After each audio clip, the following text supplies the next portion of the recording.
que faire ces humanités, l'étude de l'histoire, des idées, de l'histoire des hommes, de la sagesse qui nous précède, à mon avis, est une excellente formation pour se préparer à affronter une existence dont on a vu qu'elle n'allait pas nous faire forcément toujours de cadeaux.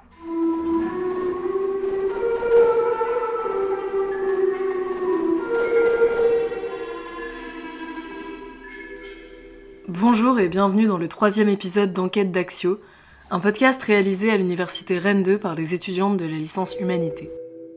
Vous y entendrez Cyril Morana, qui, bien loin de l'abstraction qu'on associe souvent à sa discipline, la philosophie, initie ses étudiants aux écoles antiques, notamment au stoïcisme et à l'épicurisme, à grand renfort d'anecdotes, de références à la vie quotidienne et aux émotions humaines. Car ces philosophies antiques, plus que d'autres, sont centrées sur la question du bien vivre, en filigrane sur celle du bonheur. C'est ce qui nous a interpellés dans le cadre du podcast. On s'est demandé si les textes issus de la philosophie hellénistique étaient autant de manuels pour être heureux. Que nous disent les anciens du plaisir, et de cet état de plénitude qu'ils appellent l'ataraxie? Que nous disent les anciens du bonheur? Cyril Morana nous répond. Alors, moi je suis professeur de philosophie depuis presque 30 ans maintenant.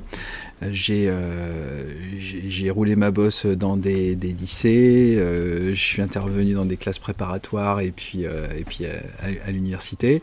J'ai toujours eu une certaine affection pour la philosophie antique, et en particulier la philosophie hellénistique, qui est donc une philosophie postérieure aux grands dieux de la philosophie que sont Platon et Aristote. Et ce qui m'a séduit dans la philosophie hellénistique, qui est donc la philosophie d'écoles comme les stoïciens, les épicuriens, les sceptiques et d'autres, c'est le caractère éminemment pratique de cette philosophie. C'est-à-dire que d'une manière ou d'une autre, elle faisait beaucoup moins de cas des spéculations métaphysiques et davantage montrer une attention particulière, un intérêt particulier pour l'art de vivre et l'art de bien vivre. Probablement que si ces philosophies m'ont intéressé, c'est que j'étais moi-même en quête de solutions et en quête de techniques et de principes de vie. Et c'est toujours le cas aujourd'hui d'ailleurs. Puisque vous parlez d'une philosophie d'école, est-ce que vous pourriez nous dire quelques mots des plus importantes, des plus représentées de ces écoles ? Et puis leur posture respective aussi sur cet art du bien vivre que vous évoquez. Alors les plus importantes, ça se discute, hein, c'est selon la sensibilité des uns et des autres. Bon, moi j'ai passé pas mal de temps à travailler sur l'épicurisme et le stoïcisme. Alors on va dire que, pour dire les choses très simplement, l'épicurisme fait du plaisir l'objectif, le principe et l'objectif d'une vie. En somme, si vous voulez vivre heureux, il faut cultiver le plaisir. Et attention, pas n'importe quel plaisir, un plaisir qui dure.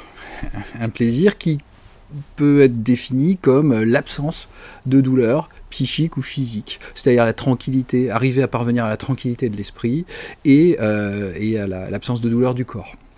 Donc ça génère, ça implique un certain style de vie, hein, des principes. Voilà. En face, souvent présentée comme une philosophie ennemie, mais qui n'est peut-être pas tant que ça, mais qui quand même dit autre chose. Il y a le stoïcisme, avec des représentants très variés, hein, parce que le stoïcisme, c'est comme l'épicurisme, ce sont des philosophies qui ont connu plusieurs siècles de développement, et donc on y trouve des variations parfois très importantes. Alors, chez les épicuriens, on est quand même très orthodoxe, hein, le plus souvent, mais c'est-à-dire orthodoxe par rapport à la pensée du père fondateur. Autant chez les stoïciens, les aléas de la vie ont fait que les stoïciens plus tardifs ont adapté leur discours à l'évolution de la société. Je pense à un Sénèque par exemple, qui est moins orthodoxe que d'autres stoïciens. Et quand je dis orthodoxe, j'entends évidemment le sens premier de l'expression, c'est-à-dire fidèle à une doxa, à un discours, à une opinion, à une idée. Hein. Et donc les stoïciens, eux, se posent la même question que les épicuriens: comment est-ce qu'on fait pour bien vivre? Et eux, eh bien, ils ne font pas du plaisir le principe et la fin de la vie bonne, ils font de la vertu le principe et la fin de la vie bonne, c'est-à-dire que la vertu, qu'est-ce que c'est, pourquoi est-ce qu'il faut la cultiver? La vertu, c'est l'excellence. Et on cultive finalement la raison en soi, sachant que la raison participe de la raison universelle qui gouverne ce monde. Et donc, développer sa raison, c'est entrer finalement en relation intime avec l'ordre du monde, avec la raison du monde, et cette coïncidence entre la raison individuelle et la raison universelle fait de nous des gens épanouis et des gens sages, et donc forcément des gens heureux. Donc on voit bien que l'épicurisme et le stoïcisme mettent la question du bonheur sur le devant de la scène. Est-ce que vous diriez, en règle générale, que c'est une question centrale, le bonheur, dans les philosophies hellénistiques et latines? Oui, il me semble que c'est la grande différence entre le 5e siècle avant Jésus-Christ en philosophie et puis le 4e siècle, 3e, etc. C'est finalement ce peu de cas que faisait par exemple Platon du bonheur.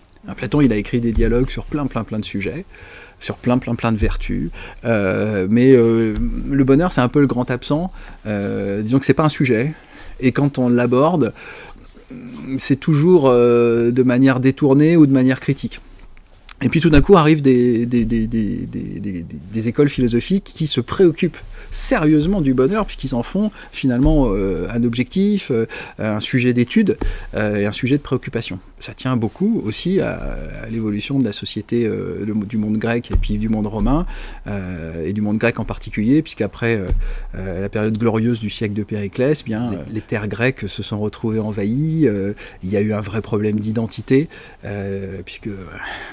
Par exemple, les Macédoniens débarquent, ils sont pas grecs, voilà, ils partagent pas forcément les mêmes valeurs, ils partagent pas forcément les mêmes pratiques, etc. Et donc voilà, c'est un peuple qui soudainement est bouleversé, n'a pas le moral, et soudainement se demande justement comment concrètement faire pour en sortir.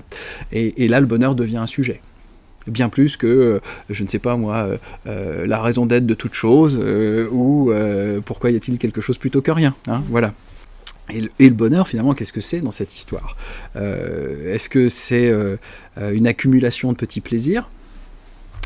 Ou bien est-ce que c'est l'installation dans un état, on va l'appeler comme ça, un état durable de sérénité? Alors évidemment, c'est la deuxième solution, hein, qu'on soit épicurien, même épicurien, on fait une distinction entre ce qu'on appelle des plaisirs cinétiques, c'est-à-dire des plaisirs en mouvement, c'est-à-dire des sensations de plaisir qui vont et viennent, mais qui finalement ne s'installent pas, et du coup nous entraîne dans une espèce de volonté de toujours plus, et de dépendance aussi. Hein. Faut prendre garde, quand on est un épicurien, faut prendre garde à ces plaisirs qui font de nous des esclaves.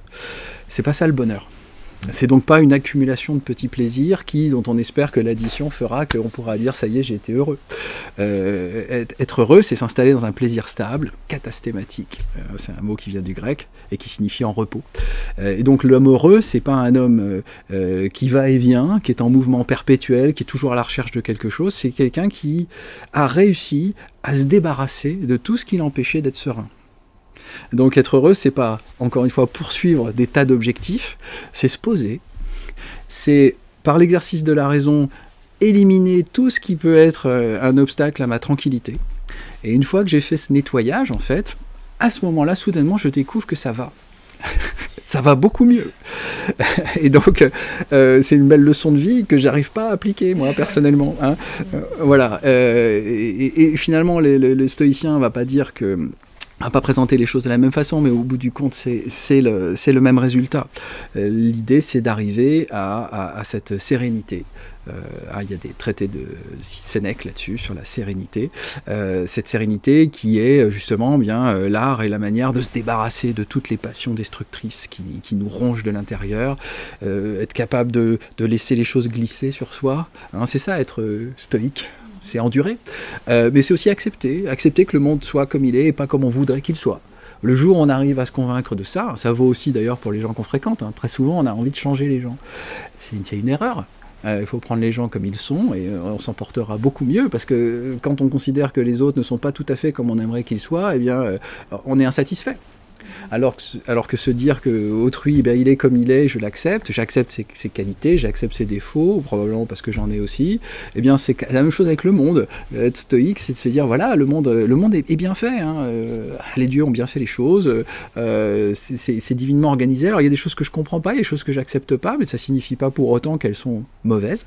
Ça signifie simplement que parfois je ne pénètre pas au cœur des voies du Seigneur. Je sais pas les raisons pour lesquelles il a fait le monde tel qu'il l'a fait, mais une chose est sûre, c'est que si ce monde a été fait intelligemment, rationnellement, il est très bien comme il est, et même si moi, de temps en temps, j'ai le sentiment qu'il est mal fait, je me trompe. Et en tout cas, je dois accepter. Je dois accepter qu'un jour on doit mourir, je dois accepter que la vie n'est pas faite que de réussite, il peut y avoir des échecs. Voilà. Et à partir du moment où j'accepte cet ordre, et je fais que ce monde, eh bien, il est presque comme je voudrais qu'il soit. Voilà. L'idéal, c'est ça, hein, c'est de se dire, même quand il nous arrive finalement un malheur, eh bien, c'est comme si au fond, on avait voulu ce malheur. C'est pas un problème qui se présente à nous, parce qu'on l'aurait voulu de toute façon, puisque le monde étant bien fait, ce qui doit arriver, donc l'intelligence c'est de se dire, mais je veux qu'il arrive ce qu'il arrive, puisque finalement vouloir qu'il arrive ce qu'il arrive, c'est aller dans le sens de l'ordre du monde, et que si vous ne vous heurtez jamais à l'ordre du monde et que vous vous conformez à l'ordre du monde, dans votre volonté, dans vos actions, etc., vous rencontrez plus d'obstacles.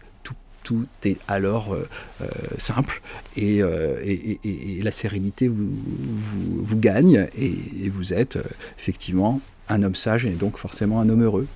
Voilà. Et si on ramène cette affaire au monde contemporain, est-ce que selon vous, un ordre du monde est pensable dans une société profane ? Je crois que l'ordre est nécessaire. Qu'il vienne de Dieu ou qu'il vienne des hommes, il est nécessaire. Là où il n'y a pas de principe, là où il n'y a pas de règles, je sais que ça fait rêver certaines personnes, mais là où il n'y a pas de principe, il n'y a pas de règles, c'est la guerre de tous contre tous, quoi. Hein. C'est l'état de nature, ça ressemblait à ça, l'état de nature. Les seuls principes qu'il y avait, c'était la loi du plus fort. On n'a pas, même si c'est une hypothèse intellectuelle, l'état de nature, on peut imaginer à quoi ressemblait la vie des hommes lorsqu'ils n'étaient pas encore justement ordonnés par des lois, par des principes moraux, voilà. Et donc, bien sûr, on peut penser un ordre du monde, et on doit penser un ordre du monde nécessaire, mais surtout, on doit penser la manière dont on doit ordonner le monde. C'est-à-dire que si on conviendra pour la plupart d'entre nous qu'il faut de l'ordre, il faut se demander quel ordre. Et c'est là où peut-être la philosophie est importante, c'est de déterminer quels sont les bons principes sur lesquels il faut s'appuyer pour ordonner les sociétés humaines. Et là, vous avez toutes les interprétations possibles, toutes les propositions possibles, et ça fait le grand échiquier de la vie politique, de l'extrême d'un côté à l'extrême de l'autre côté, en passant par le centre. Voilà, finalement, c'est quoi la politique ? Sinon, bien une réflexion sur quel ordre il faut organiser dans la société. Voilà. Donc on peut être parfaitement laïque et profane à ce niveau-là. Bien sûr, pour que cet ordre puisse se mettre en place, il y a deux conditions essentielles. La première, c'est que cet ordre soit juste, parce que s'il n'est pas juste, eh bien, il va entraîner du malheur. Et les hommes ne supporteront pas longtemps de vivre dans le malheur et l'injustice. Et puis, si cet ordre est juste, il faut qu'il soit compris comme juste par tous.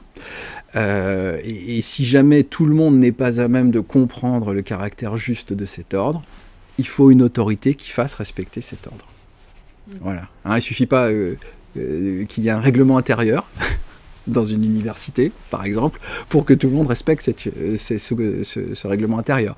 Donc si ce règlement intérieur a été démocratiquement décidé et que certains le refusent, je prends cet exemple-là, d'accord, eh bien, il faut une autorité. Et donc, on ne peut pas passer outre une autorité suffisamment forte. Cette autorité suffisamment forte, elle remplace, elle joue le rôle, finalement, d'un dieu dans le monde profane. Donc, dans cette vision des événements qui seraient entraînés par l'ordre du monde, quelle est la part, finalement, du libre arbitre ? Oui, très bien. Excellente question. Classique. Est-ce qu'on peut être libre dans un monde organisé, mais organisé sous la forme d'un destin ? Hein, voilà. Si, comme le croient les stoïciens, il y a un destin, il y a une sorte de fatalité inéluctable, que ce qui arrive parce que il y a de bonnes raisons pour que ça arrive et que ça doit arriver. Effectivement, on peut se poser la question de savoir quelle est la part de liberté qui nous reste, hein, dans un monde où tout est écrit d'une certaine manière. Nous ne sommes pas des marionnettes. Bon, alors ça c'est un vrai sujet. Les détracteurs des stoïciens, puisqu'on parle d'eux, les détracteurs des stoïciens justement les attaquent sur ce front-là. Et les stoïciens s'en défendent plus ou moins bien. Je pense à, je sais pas, quelqu'un comme Sénèque, hein, que j'ai fréquenté pas mal. Voilà, fut un temps, quelqu'un comme Sénèque ou d'autres, d'ailleurs Épictète ou même Marc Aurèle, hein, répondraient à ça que il y a deux manières d'agir dans la vie. Il y a une manière qui consiste à vouloir. Qui dit vouloir dit prendre une décision et passer à l'action. Hein. Il y a une manière qui consiste à vouloir faire ce qu'on veut, comme on veut. Et si on appelle ça la liberté, pourquoi pas, mais qu'est-ce qui va arriver si vous agissez de cette façon-là? C'est-à-dire que vous agissez indépendamment de l'ordre du monde. C'est-à-dire que vous prenez des décisions, vous désirez qu'il se produise quelque chose qui n'est pas possible. Eh bien, vous allez vous heurter inévitablement dans la pratique à l'échec. Que vaut une liberté qui est immédiatement, une volonté libre, soi-disant, qui est immédiatement entravée par un obstacle naturel? Je peux toujours désirer être immortel, de toute façon. Je pourrais tout faire pour l'être. Au mieux, je laisserai derrière moi une œuvre dont on se souviendra, mais qui finira de toute façon par disparaître. Et au pire, eh bien, plus personne ne se souviendra de moi le jour où je serai mort. Voilà, ça s'arrête comme ça. Alors voilà, je fais quelque chose de très caricatural ici, mais voilà. Est-ce que c'est ça, être libre? C'est-à-dire faire tout ce que je veux comme je veux, y compris, bien entendu, le contraire de ce que la nature veut, le contraire de ce que la réalité me montre. Voilà, c'est pas ça être libre. Alors du coup, puisque la liberté n'aurait de sens que dans la mesure où elle pourrait durer. Si vous agissez librement et qu'immédiatement vous rencontrez un mur, à quoi bon être libre dans ces conditions? Donc ça peut pas être ça.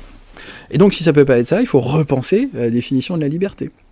Et si par hasard être libre, c'est justement comprendre l'ordre du monde, comprendre son caractère inéluctable, et au sein de ce caractère inéluctable, c'est-à-dire de ce contre quoi il ne sert à rien de se battre, hein, eh bien, faire des choix intelligents. Ça reste des choix, certes, qui sont un peu limités par l'ordre du monde, mais néanmoins, il y a une place pour la liberté individuelle. Puisqu'il y a une place pour l'erreur, il y a une place pour se tromper, hein, voilà, eh bien, il y a aussi une place pour faire les bons choix. Si je puis dire, c'est pas très joli ce que je viens de dire, mais c'est pas grave. C'est-à-dire que vous avez toujours la possibilité de vouloir, de désirer intelligemment. Et si vous désirez dans l'ordre des choses, c'est ce que je vous disais tout à l'heure, si vous voulez notamment qu'arrive ce qui arrive, eh bien, d'une certaine manière, non seulement vous avez fait un choix, mais en plus vous avez fait un choix éclairé. Et ce choix éclairé, il va se concrétiser positivement, puisque vous n'allez pas rencontrer d'obstacles et que vous allez avoir plus que le sentiment, vous allez avoir dans la réalité la réalisation de votre désir. Donc dans ce cas de figure, tout ce qui dépend de nous, c'est le regard qu'on décide de porter sur les événements, c'est ça? Alors là c'est encore quelque chose d'un peu différent, mais c'est vrai que la sagesse voudrait qu'on change ses désirs plutôt que l'ordre du monde, qu'on cesse de vouloir ce qui est impossible, et qu'on veuille ce qui est non seulement possible, mais souhaitable. Puisque vouloir ce que finalement veut l'ordre du monde, c'est être raisonnable, mais dans le meilleur sens du terme, puisque c'est aller dans le sens de la nature, et tout ce qui va dans le sens de la nature, quand on est un stoïcien, eh bien, c'est quelque chose qu'il faut poursuivre, c'est quelque chose qui est souhaitable, c'est quelque chose qui est nécessaire. Hein, voilà. Et comment comprendre donc le sens de la nature? En l'étudiant. Hein, les stoïciens, comme les épicuriens d'ailleurs, hein, disent que le point de départ de la sagesse, c'est l'étude de la nature. C'est-à-dire que, évidemment, vous ne pouvez pas passer outre cet effort d'observation, d'apprentissage, parce que tant que vous ne comprenez pas le système, tant que vous ne comprenez pas l'ordre naturel, c'est-à-dire les lois qui sont à l'œuvre dans la nature, pour dire les choses très simplement, et la raison pour laquelle ces lois sont à l'œuvre dans la nature, c'est lorsque la physique devient presque théologie, hein, c'est-à-dire que tout d'un coup on remonte au principe premier, eh bien vous ne pouvez pas savoir quoi faire. Hein, si j'ai pas compris qu'un être humain est fait pour marcher sur ses deux pieds, et que je me demande s'il n'y aurait pas une possibilité de m'envoler lorsque j'ouvre la fenêtre du 3e étage, eh bien je vais aller de déconvenu en déconvenu. Il vaut mieux que j'étudie la loi de la chute des corps pour ensuite en tenir compte dans ce que je vais vouloir faire et les actions que je vais entreprendre. Voilà, là encore, c'est caricatural, mais c'est le principe. Vous ne pouvez pas faire de bons choix tant que vous n'êtes pas suffisamment instruit. Parce que si on vous donne la liberté absolue, et qu'on vous dit vous faites ce que vous voulez, mais que vous ne savez rien, et bien, au moment de faire un choix, vous ne savez pas quel choix prendre. Et donc, dans le meilleur des cas, vous allez jouer à pile ou face, avec une chance sur 2 de vous tromper. Et dans le pire des cas, vous allez être condamné à l'inaction. Vous ne saurez pas quoi choisir. Vous serez comme l'âne de Buridan, qui a autant faim que soif, et à qui on propose de l'eau et un seau de foin, et qui hésite entre les deux, parce qu'il est totalement libre, et qui meurt de faim et de soif. Parce qu'il n'a pas pu se déterminer à un parti plutôt qu'à un autre. Donc le bon sens veut que d'abord, on s'instruise de l'ordre de la nature. Donc il faut faire des sciences. Ok, il faut faire de la physique. Puis ensuite, qu'on développe notre réflexion. Donc il faut faire de la logique. Et puis une fois qu'on a développé notre raison, eh bien, et qu'on connaît l'ordre de fonctionnement de la nature, on est paré pour faire de bons choix dans l'existence. Et donc on a un art de vivre qui est sage, qui est raisonnable et qui conduit au bonheur. Donc une fois cette quête accomplie, une fois cet art de vivre atteint, est-ce qu'à titre personnel, vous croyez en le maintien d'un bonheur dans cette sorte d'inertie? À titre personnel, je pense que si on prend par exemple la philosophie d'Épicure, mais ça vaut pour les stoïciens aussi, hein, c'est du bon sens, la philosophie d'Épicure. C'est quand on la pratique, quand je dis la pratiquer, c'est lorsqu'on lit les textes des épicuriens, on est très souvent, comment dirais-je, on est très souvent face à des choses qui nous paraissent vraiment tout à fait sages, pleines de bon sens, et on se dit mais oui, finalement ça tient pas à grand chose le bonheur, et ça tient pas à grand chose finalement le bonheur durable. Et dès qu'on veut la mettre en application concrète, on a l'impression d'une exigence démesurée, que par certains côtés on peut s'en approcher, mais par beaucoup d'autres ça demande un tel effort. Et c'est pas simplement parce qu'on vit dans un monde qui n'a plus rien à voir avec le monde d'Épicure. Je suis convaincu que même à l'époque d'Épicure, parce que les êtres humains sont des êtres humains, eh bien, cet effort, finalement c'est très austère hein, comme philosophie, ça demande beaucoup, ça demande de revenir sur beaucoup de choses. Eh bien, cet effort, il le dit d'ailleurs, hein, il dit si tu appliques mes principes, tu vivras tel un dieu parmi les hommes. Ben, moi, j'ai le sentiment que je suis loin encore d'être un dieu. Et donc, évidemment, cette promesse d'un bonheur définitif dans lequel on s'installe, moi, personnellement, je ne l'ai jamais aperçu. Je sais bien qu'en théorie, ça fonctionnerait comme ça si j'appliquais ces principes, mais je ne suis pas certain que ce soit à la portée de tout le monde. Voilà, le défaut, finalement, la chose que je reprocherais à Épicure, c'est d'avoir proposé une philosophie d'élite, une philosophie pour une élite, dont malheureusement je ne fais pas partie. Alors ça me vexe beaucoup, je n'y arrive pas, j'aimerais me contenter de très très peu, j'aimerais me débarrasser de tous mes préjugés, j'aimerais finalement n'avoir plus peur de rien. Ben non, j'y arrive pas.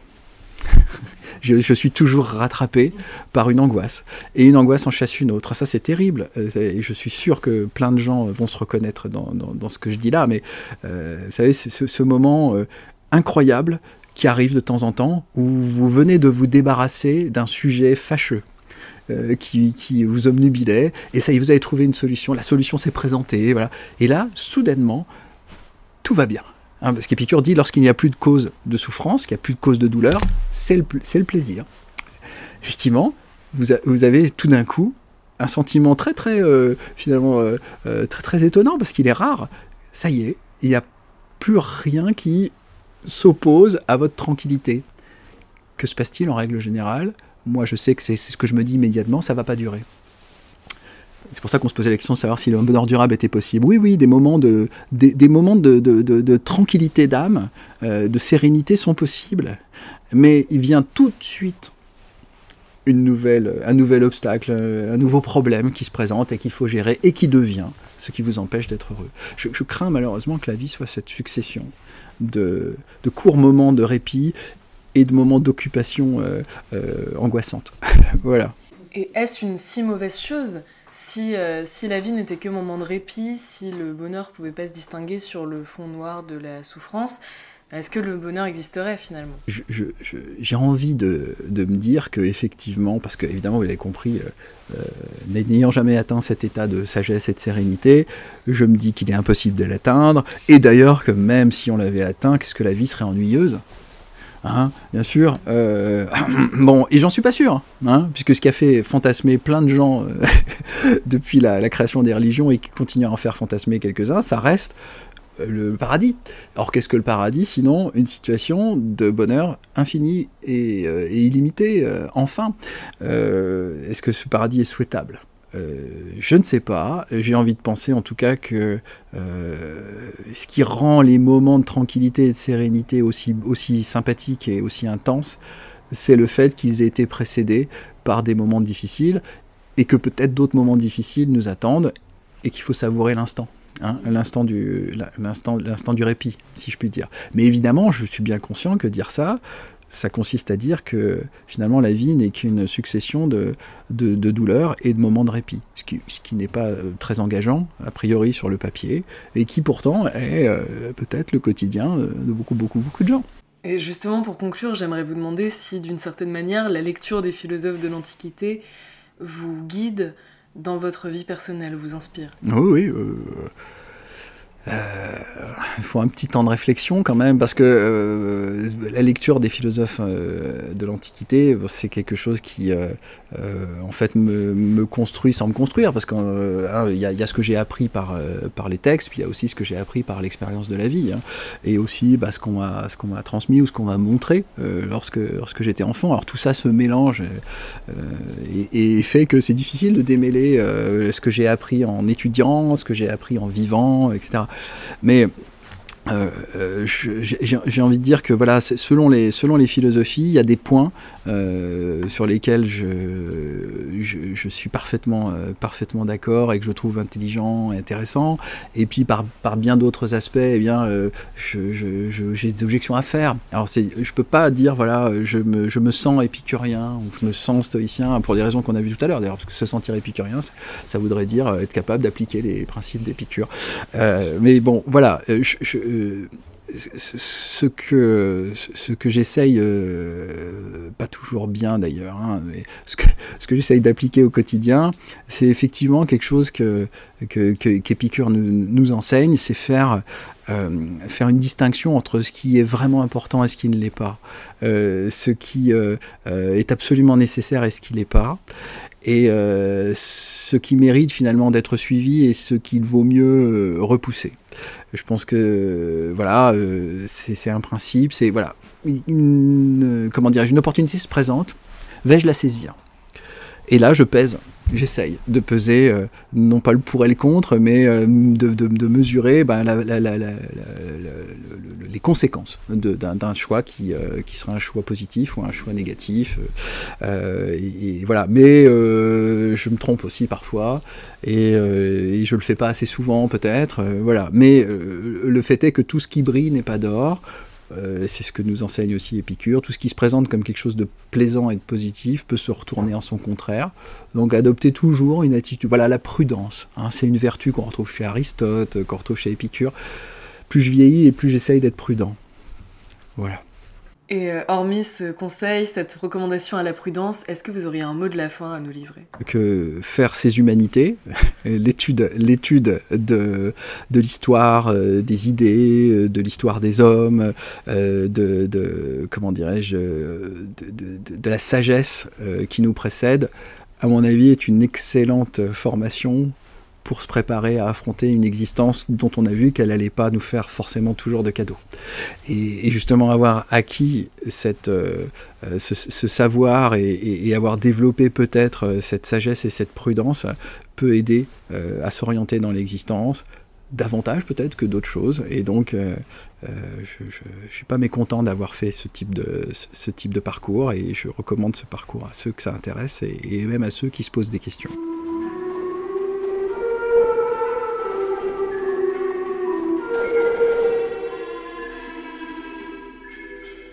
Merci infiniment à Cyril Morana d'avoir été notre invité pour ce 3e épisode d'Enquête d'Axio.